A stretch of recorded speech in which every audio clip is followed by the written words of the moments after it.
कार्तिक का महीना प्रारंभ हो चुका है। इस माह को बहुत ही पवित्र माना गया है। इस माह में ही भगवान विष्णु अपनी योग निद्रा से जाग जाते हैं और तब सभी तरह के मांगलिक कार्य प्रारंभ हो जाते हैं। कार्तिक मास की कथा। एक नगर में एक ब्राह्मण दंपत्ति रहते थे।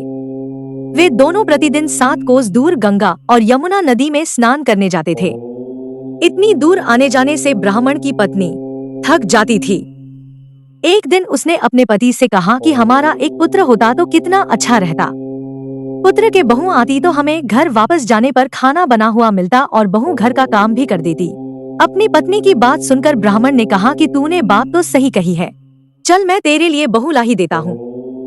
ब्राह्मण ने कहा कि एक पोटली में आटा डालकर कुछ मोहरे रख दे। ब्राह्मण के कहे अनुसार उसने पोटली बांधकर दे दी। पोटली लेकर ब्राह्मण चला गया। ब्राह्मण सफर के दौरान यमुना के किनारे बहुत ही सुंदर लड़कियां दिखाई दी। वे रेत में घर बनाकर खेल रही थी। उनमें से एक लड़की ने कहा कि मैं अपना घर नहीं बिगाड़ूंगी, मुझे तो रहने के लिए ये घर चाहिए। लड़की की बात सुनकर ब्राह्मण मन ही मन सोचने लगा कि बहू बनाने के लिए यही लड़की उचित है। जब वह लड़की जाने लगी तो ब्राह्मण भी उसके पीछे पीछे उसके घर तक चला गया। वहां जाकर ब्राह्मण ने उस लड़की से कहा, बेटी, कार्तिक मास चल रहा है इसलिए मैं किसी के घर खाना नहीं खाता। मैं अपने साथ आटा लेकर आया हूँ। तुम अपनी माता से पूछो कि क्या वह मेरे लिए आटा छानकर 4 रोटी बना देगी। यदि वह मेरा आटा छानकर रोटी बनाएगी तो ही मैं रोटी खा लूंगा। लड़की ने जाकर अपनी माँ को ये सारी बात बताई। माँ ने कहा, उचित है, जाकर ब्राह्मण देव से कह दो कि वह अपना आटा दे देल, मैं रोटी बना दूंगी। जब वह आटा छानने लगी तो आटे में से मोहरें निकली।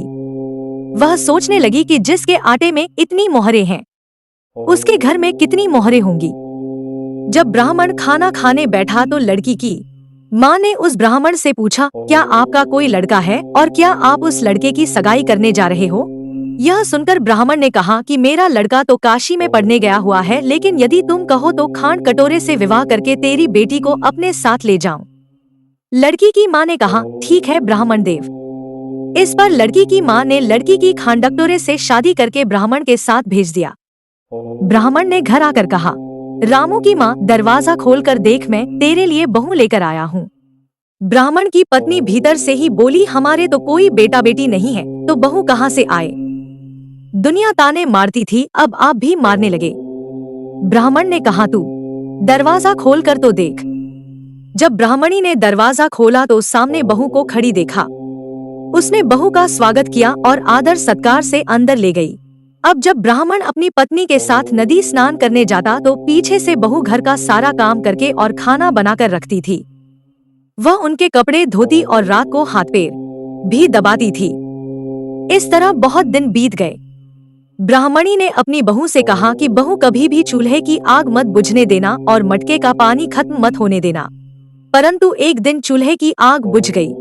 यह देखकर बहू घबरा गई और भागी भागी अपनी पड़ोसन के पास गई और कहा कि मेरे चूल्हे की आग बुझ गई है, मुझे थोड़ी आग चाहिए। मेरे सास ससुर सुबह 5 बजे से गए हुए हैं। वह थके हुए घर आएंगे, इसलिए मुझे उनके लिए खाना बनाना है। यह सुनकर पड़ोसन ने कहा कि तू तो बावली है, तुझे यह दोनों मिलकर पागल बना रहे हैं।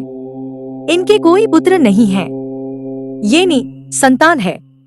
बहू ने कहा, नहीं, ऐसा मत बोलो, इनका बेटा तो बनारस काशी में पढ़ने गया हुआ है। इस पर पड़ोसन ने कहा कि यह तुझे झूठ बोल कर लाए हैं, मेरी बात सच मान, इनके कोई बेटा नहीं है। अब बहू पड़ोसन की बातों में आ गई और कहने लगी कि अब आप ही बताओ मैं क्या करूं। पड़ोसन ने कहा कि करना क्या है, जब तुम्हारे सास ससुर आए तो जली हुई रोटियां बनाकर देना और बिना नमक की दाल बनाकर देना। खीर की कड़छी दाल में और दाल की कड़छी खीर में डाल देना। पड़ोसान ने उसे अच्छे से सिखा पढ़ा दिया।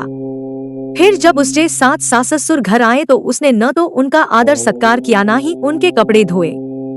जब उसने सास ससुर को खाना दिया तो सास बोली, बहू आज यह रोटियां जली हुई क्यों है और दाल भी अलूनी है।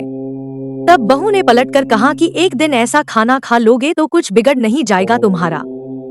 सास ससुर को खरी खोटी सुनाकर वह फिर से पड़ोसन के पास गई और बोला कि अब आगे क्या करना है। पड़ोसन ने कहा कि अब तुम 7 कोठों की चाबी मांग लेना। अगले दिन जब भी स्नान करने के लिए जाने लगे तो बहू अड़ गई कि मुझे तो सातों कोठों की चाबी चाहिए।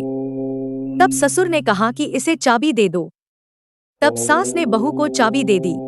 सास ससुर के जाने के बाद जब बहू ने दरवाजे खोले तो देखा कि किसी में अन्न भरा है, किसी में धन भरा है और किसी कोठे में बर्तन पड़े हैं। जब उसने सबसे ऊपर का 7वां कोठा खोला तो देखा कि शिवजी, पार्वती माता, गणेश जी, लक्ष्मी माता जी, पीपल पटवारी, कार्तिक के ठाकुर, राय दामोदर, तुलसी जी का बिड़वा, गंगा यमुना और 33 कोटि देवी देवता विराजमान है। वहीं पर एक लड़का चंदन की चौकी पर बैठा माला जप रहा है। यह सब देखकर उसने लड़के से पूछा कि तुम कौन हो? तब लड़का बोला कि मैं तेरा पति हूँ, अभी दरवाजा बंद कर दे। जब मेरे माता पिता आएंगे तब दरवाजा खोलना। यह सब देखकर बहू बहुत खुश हुई और 16 श्रृंगार कर, सुंदर वस्त्र पहनकर अपने सास ससुर का इंतजार करने लगी। उसने अपने सास ससुर के लिए अच्छे अच्छे पकवान बनाए। जब उसके सास ससुर घर पर आए तो उसने उनका आदर सत्कार किया और प्रेम पूर्वक खाना खिलाया और हाथ पैर दबाने लगी। पैर दबाते दबाते बहू ने कहा कि माँ, आप इतनी दूर गंगा यमुना स्नान करने के लिए जाती हो तो आप थक जाती हो, इसलिए आप घर पर ही स्नान क्यों नहीं करती हो? यह सुनकर सास कहने लगी कि बेटी, गंगा यमुना घर पर तो नहीं बहती है।